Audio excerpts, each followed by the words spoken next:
नमस्कार दोस्तों, मैं आपका दोस्त और आपका होस्ट अदनान सर। जैसा कि दोस्तों हमारे देश में जब से आईपीसी को रिप्लेस करके बीएनएस आया है 2023 में, भारतीय न्याय संहिता, तो उसका एक जो सेक्शन है आपका सेक्शन 69 नंबर, वो काफ़ी कह सकते हैं चर्चित है दोस्तों। हालांकि सरकार ने जब इस पार्टिकुलर सेक्शन को ऐड किया था बीएनएस के अंदर में और कम्प्लीटली आईपीसी की कई सारी चीज़ों को रिप्लेस जब किया था, तो सरकार का मंशा ये था कि जो भी महिलाओं के साथ हमारे देश में एक्सप्लॉयटेशन होता है, वुमेन्स के साथ जो भी घटना होता है बेसिकली दोस्तों, तो उसको रिड्यूस करना था और उसको एक प्रोटेक्शन देना था।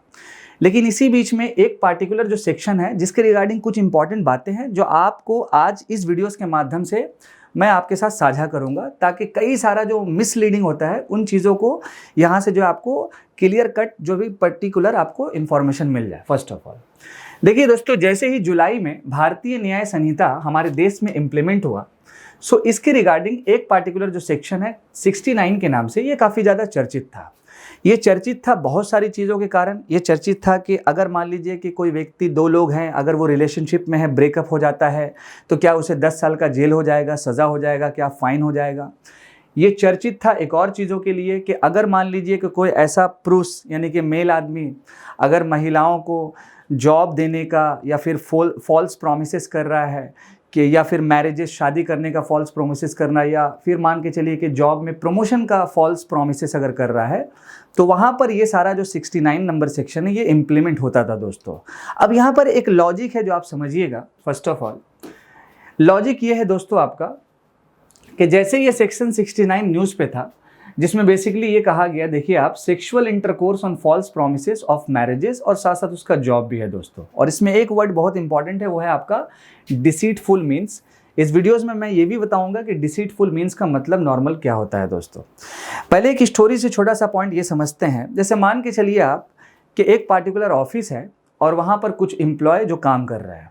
अब अचानक ऐसे हुआ कि उसमें से एक एम्प्लॉय जो अपने एरिया में रहता है और वहाँ पर एक महिला के साथ उसका एक रिलेशन रहता है। मान के चलिए आप, रिलेशन मीन्स दोस्ती रहता है। और वो जो एम्प्लॉय है बंदा जिस पार्टिकुलर ऑफिस में, तो उस महिलाओं को ये बोलता है कि मेरा जो है ऑफिस में थोड़ा अच्छा जो है बना हुआ है, पकड़ है, आपको जो है वहाँ पर जॉब दिलवा देंगे।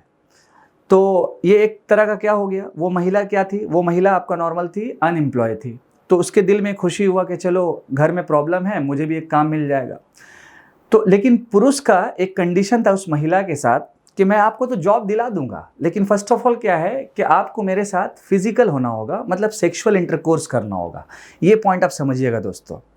अच्छा देखिए, अगर आप मान के चलिए, यहाँ पर दो चीज़ें हैं। अगर मान के चलिए कि जो मतलब के पुरुष का शर्त था वो अगर वो महिला मान लेती है, मतलब क्या हुआ कि दोनों आपस में सेक्सुअल इंटरकोर्स कर लेते हैं और किए गए वादों के अकॉर्डिंग फिर उस महिला को वो जॉब जो है वहाँ पर लगा देता है उस पार्टिकुलर ऑफिस में जहाँ पर वो पुरुष काम करता है। ये तो सिंपल बात है, क्लियर बात है। लेकिन अगर आप यहाँ पर एक चीज़ ये सोचने का है दोस्तों कि अगर सेक्सुअल इंटरकोर्स करके ही मान लीजिए कि अगर जॉब दिया जाएगा इस तरह से जो भी है, तो लोग तो उसी चीज़ को करेंगे फर्स्ट ऑफ ऑल। और नॉर्मली कई सारी जगहों पे ऐसा केसेस जो आपको सुना भी जाता है कि जॉब या प्रमोशन के लिए जो भी है सेक्सुअल इंटरकोर्स या फिजिकल होना है, नॉर्मली जो भी है दोस्तों आपको।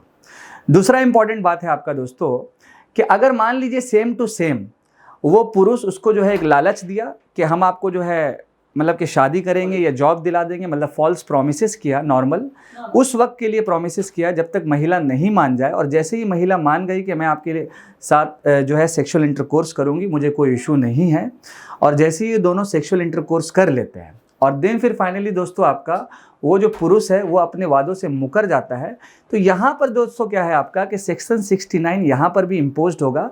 तब तो ये बनता है कि अगर आप कोई प्रॉमिस कर रहे हैं और वहाँ से आप मुकर जा रहे हैं, तब यहाँ पर जो महिला है वो उस पुरुष के खिलाफ केस कर सकती है। सेक्शन 69 में ये भी बोला गया है। लेकिन अगर आप मान के चलिए दोस्तों कि अगर दोनों फिजिकल हो गए और उसी के साथ साथ फिजिकल होने के बाद पुरुष जो वादा किया था उस वादों को पूरा कर दिया, तो यहाँ पर तो सिंपल बात ये हो गया ना कि sex for job and promotion legalised in India under section 69। मतलब अगर सेक्सुअल इंटरकोर्स हो गया दोनों के बीच में और जो वादा किया गया था वो भी पूरा अगर हो गया, तो इसका मतलब तो सेम टू सेम हो गया। और अगर जस्ट मान लीजिए अगर वो वादा पूरा नहीं हुआ, तब जाकर के वो महिला इसके ऊपर केस कर सकती है। नॉर्मल यही बात है। तो ये चीज़ थोड़ा सा लॉजिक वाला समझिएगा फर्स्ट ऑफ ऑल दोस्तों। इसी के साथ साथ ब्रेकअप वाले मामले में भी सेम कहानी है। अगर दोनों रिलेशनशिप में है, मान लीजिए पुरुष उसको अपनी आइडेंटिटी को छिपाता है या मान लीजिए उसको मिसलीड करता है, तब तो केस होना चाहिए। लेकिन अगर मान लीजिए कि दोनों रिलेशनशिप में है, बाद में ब्रेकअप हो गया, तो महिला क्या की, लड़के के ऊपर में जो है केस कर दी सेक्शन 69 के अकॉर्डिंग कि मेरे साथ ये गलत किया है, मेरे साथ ये फिजिकल हुआ है, इस तरह का जो भी मामला है। लेकिन अगर दोनों रिलेशनशिप में आए हैं तो दोनों का तो मर्जी होगा तभी तो आए हैं। तो सेक्शन 69 इस एंगल से थोड़ा सा आप समझ सकते हैं कॉन्ट्रोवर्शियल बन रहा है। मतलब अगर वो जॉब दे देता है तो कोई प्रॉब्लम नहीं, और अगर मान लीजिए कि जॉब नहीं मिलता और सेक्सुअल इंटरकोर्स हो जाता है तब बहुत बड़ा प्रॉब्लम है, तब यहाँ पर केस वो कर देगी। तो ये लॉजिक आप थोड़ा समझिएगा। इसके साथ साथ डिसीटफुल मीन्स का मतलब यहाँ पर ये हो गया कि the first violation involve employing deceitful means such as false promotion of employment, promotion on marriages with the intent to induce sexual relation. This point most important. अब इसके रिगार्डिंग जो लॉ बना कि 10 सालों का जेल होगा और साथ साथ आपका फाइन भी होगा। आई होप दोस्तों आपको सेक्शन 69 का जो फंडा है वो थोड़ा क्लियर हुआ होगा।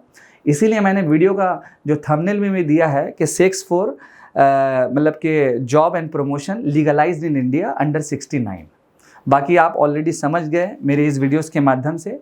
इसी तरह हमारे दोस्त मुझसे जो है आप बने हुए रहें, जुड़े हुए रहें। मैं आपका दोस्त और आपका host Adnan sir. Thank you so much. जय हिंद दोस्तों।